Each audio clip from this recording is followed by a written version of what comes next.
Hello, my name is Joe Hoyle and I'm here today with you from CPA Review for Free. We're here to help you pass the CPA exam without having to spend thousands of dollars. We want you to get the points, we want you to pass, but we don't want you to have to pay so much money. Therefore, if you go to our website, cpareviewforfree.com, you'll find that we have thousands of free questions and answers, most of which I wrote myself, that will guide you through each part of the CPA exam and help you get the 75 points that you need. Today we're going to look at business environment and concepts, which is better known as the BEC part of the CPA exam. This is a part of the CPA exam that covers a lot of business-related topics. Here today, you and I are going to work a question on break-even point, which is a cost, volume, profit question. This is a question you can do. This is a question we can work. So let's read the question first and make sure that you understand what is required.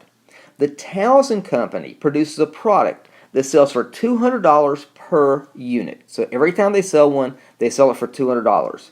Last year, 200 units were sold each month, not each year, but each month, with a variable cost of $120 each. We'll talk about variable cost in just a second.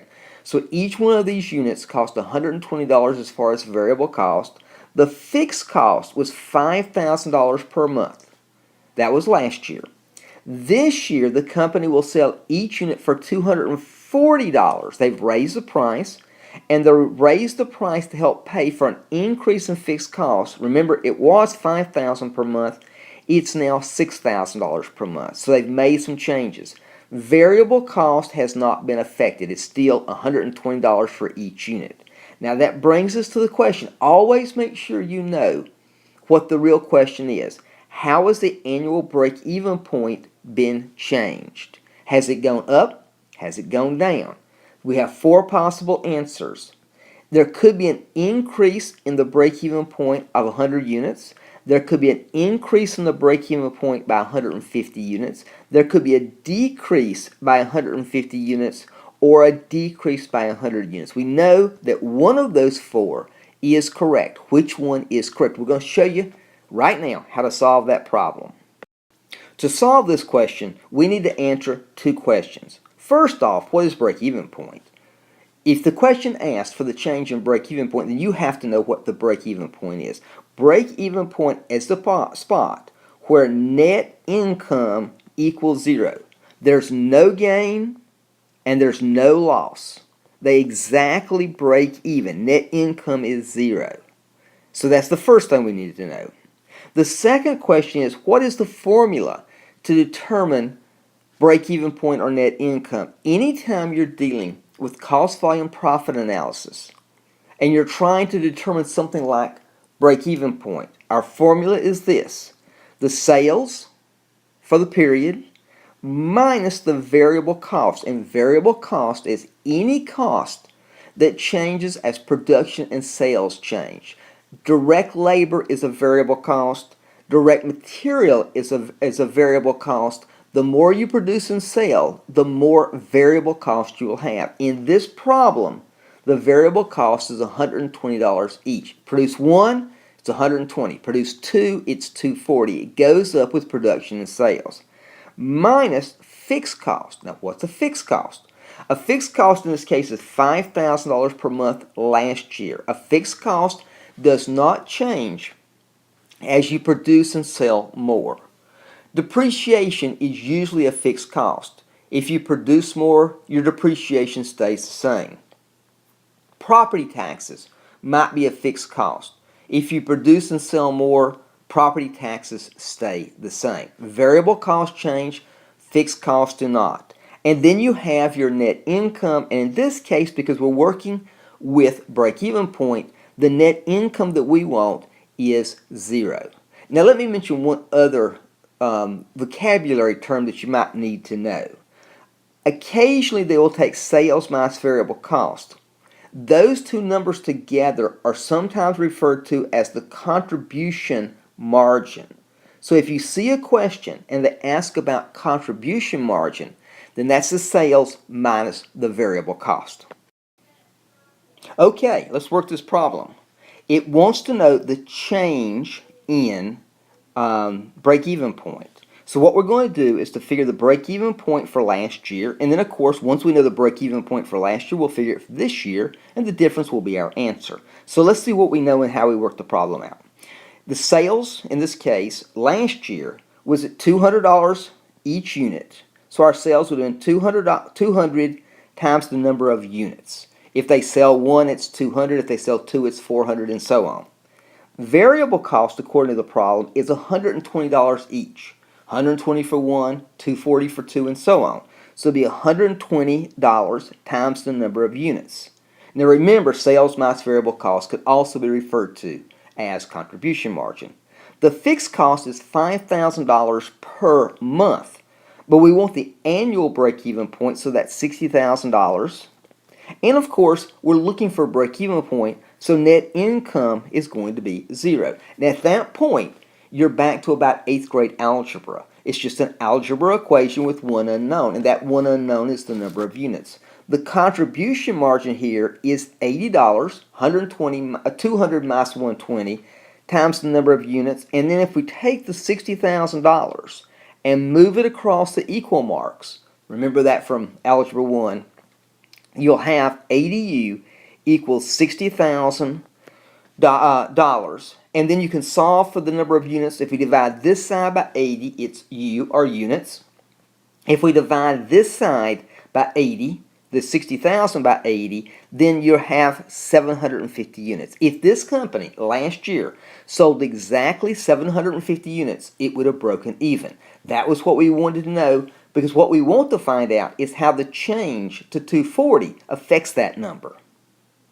Okay, not surprisingly, we're going to figure out what the break-even point is for the current year to see if that has changed. We got the formula again. We're back with our formula. We know now, though, that sales will be 240 times units, and the reason it's 240 is that in the current year, they're going to raise the price to 240. The variable cost, it says specifically that variable costs are not affected, so they're going to stay at 120 times the number of units. And fixed cost has gone up to $6,000, but that's $6,000 per month, which means that's $72,000 for the entire year. And again, we're looking for break-even point, so net income has to be 0. Just back in Algebra 1, we found the contribution margin. 240 unit minus 120 unit means we have a contribution margin of $120 for each unit we sell. We take the 72,000 and we move it across the equal mark, just like in algebra. So we now know that 120 units equals 72,000. Divide this side by 120 and you're left with the number of units. Divide this side by 120 and you're left with the number of units that you have to sell to break even, and that's going to be 600. If we change the price to $240, the sales price to $240, then we will break even. We'll have neither profit nor loss at 600 units in this case. Okay, how is break-even point expected to change? And you can see I've got a little type an error there, so I'll put the N in and make that change to be that. What is the answer to the question? Well, last year, to break even, they had to sell 750 units. We computed that using the break-even formula. In the current year, this year, they only have to sell 600 to break even. And the reason is we've raised the price to $240, and that more than compensates for the increase in fixed cost.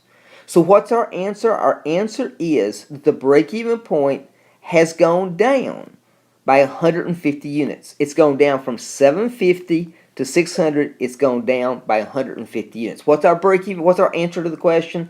Our answer to this question, which will get us a point on the CPA exam, the BEC part, is that it decreases the break-even point by 150 units. Our answer is C. Can you do that? Well, of course you can do that. That's a question that you can compute. And notice that once you see how it's done, you should be able to do it perfectly the next time. Let me wrap this up by just reminding you that we are thrilled here at CPA Review for free to have 2,600 free questions and answers that will help you pass the CPA exam. As I said when we began the video, work them all. In fact, if I were you, I would work them all twice. Work them all the first time to see how they're done, and then work them the second time to make sure you've learned the key points. The CPA exam asks you to work questions. Therefore, as far as I'm concerned, the way to pass is to work as many questions as you can and learn from those answers. That's our feeling here at CPA Review for free. I do want you to know that we do have other products that we sell, and we sell these simply to support CPA Review for free. We would give everything away, but then we would not be able to afford the site. So we do have apps. We do have downloadable questions so you can work them in a paper form. We do have a product we call Points to Pass that's specifically for the financial accounting and reporting part of the exam. And we do have a product called the Essentials that tells you what you need to know. If you go to our website, cpareviewforfree.com, you can see that we do have products to help us support the site and to help you pass. They're very reasonably priced. I hope you'll look them up. We try to support you, and we would love to have your support also. Thank you so much. This has been Joe Hoyle from CPA Review for free. Go get it.